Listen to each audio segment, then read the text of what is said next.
I think we can probably jump right in. All right. So obviously, first and foremost, thank you all for joining the call, and for all of the people that will be watching this later on, whether it's later today or throughout the weekend. If you have any questions, feel free to either message myself directly, whether through Facebook on the Facebook group, or you can email us at support@pixelproducts with an S at the end .co, or you can go to our website and contact us there. So today's topic was a really hot topic. We had almost 100 people register for this event. It's all about referral marketing. So let me share my screen real quick.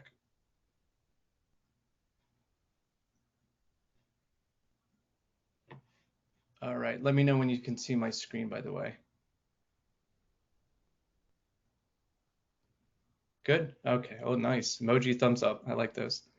All right. So obviously, growing the business is of interest for everybody that's on this call and anybody that's going to be watching the replay of it.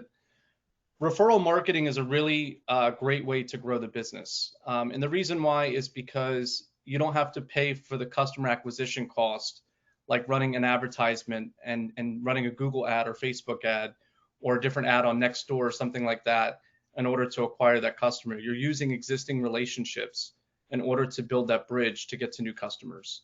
So that's what we're going to go over today. For some people on the call, you might be new to Clean Pixel and who we are and what we do and what we're about. My name is Dan. My business partner is Roman. We're the founders of Clean Pixel. Just to kind of give you a real quick background story, the both of us have been in entrepreneurship for about 15 plus years. We've had a number of different startup ventures in the AI space, in the roofing space, in a lot of different spaces.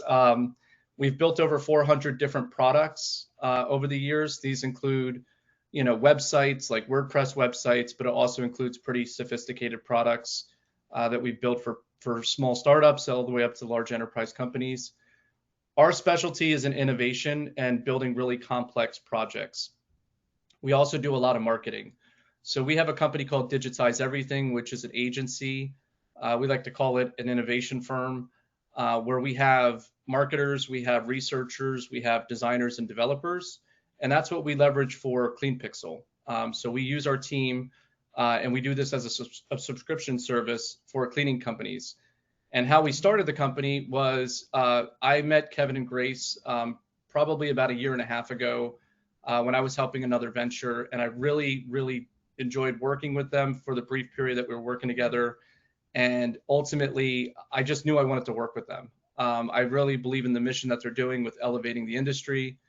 And so about 6+ months ago, we just started casual talks around, what areas, there's kind of pain points within the industry. And obviously there's a lot of pain points. Everybody's brought up things in the group, such as like resource management issues and hiring issues and time management and logistics and getting new customers and things like that. And so what I did is I spent the last few months meeting with a number of different members of different sizes. And what we came to find out was a lot of cleaning companies, especially small to mid-sized ones, really struggle with time management when it comes to building and maintaining an online presence. And so that's the void that Clean Pixel fills. We are a done-for-you service. We provide both, or actually 3 different services. We provide the website building and management. We provide the Google My Business management, and then we provide social media content creation and management as well.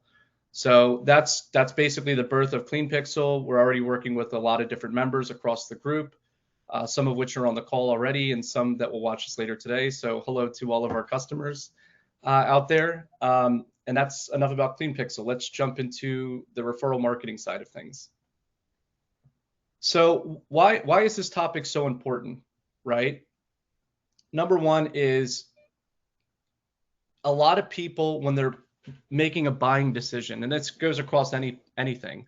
If you're buying something on Amazon, what are you looking at?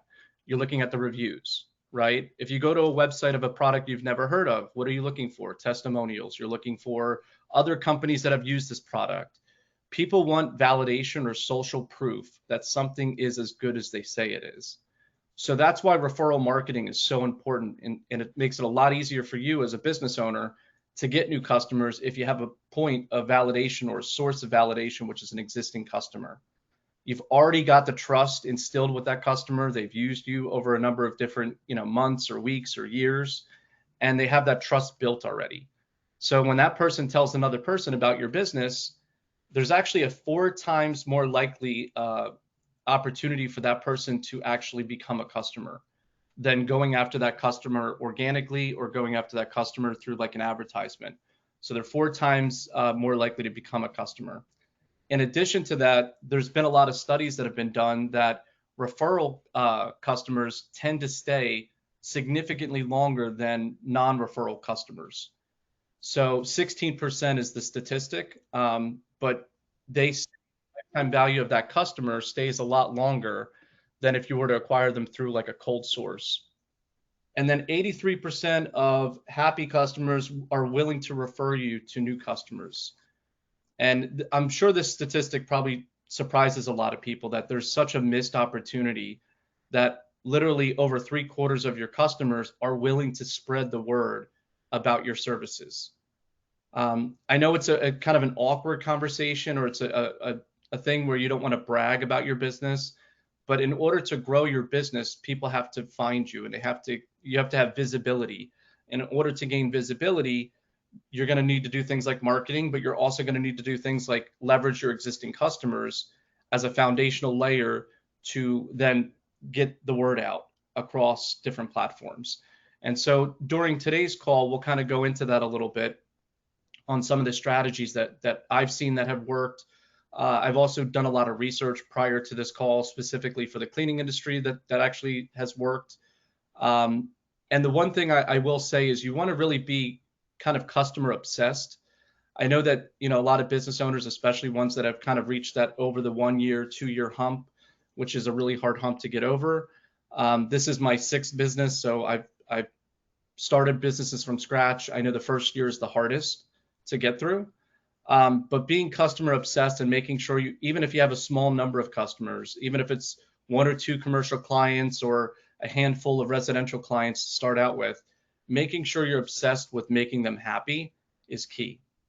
Because people that are happy will spread the word for you. People that are upset will spread the word even faster. So I think they say bad news travels 6 times faster than good news, right? So that 1-star review, that customer that wants to go online and says, bad things about your business, that spreads unfortunately a lot faster than someone who's, sharing a post on your Instagram or your Facebook relating to your services. So something else to keep in mind is not only acquiring those customers and then getting referrals, but also making sure to retain them and make them happy and kind of being obsessed with that. 2 companies that have done a really good job of this, and there's a lot of studies you can look up around it, but Amazon has been a really good, from inception, kind of being really customer focused and customer obsessed, almost to the point now that they've gotten a lot bigger, you can say that they've kind of fallen off the quality wagon for this. But in the early days of Amazon, for the first 10 to 15 years, they really focused on exhausting themselves to make sure their customers were happy, right? That meant giving things away. That meant sometimes losing money on transactions. That meant all these different things. Now, obviously, a big corporation can afford the margins to do that, where a small business really can't. So when I say exhaust the efforts, it's not more of a monetary kind of shaving things off and giving discounts. It's more of like going above and beyond when it comes to, doing the job and, having that person provide really good feedback, and you're giving feedback to them, and you're consistently engaged with your customers, and they feel like you're really kind of best interest is in their view.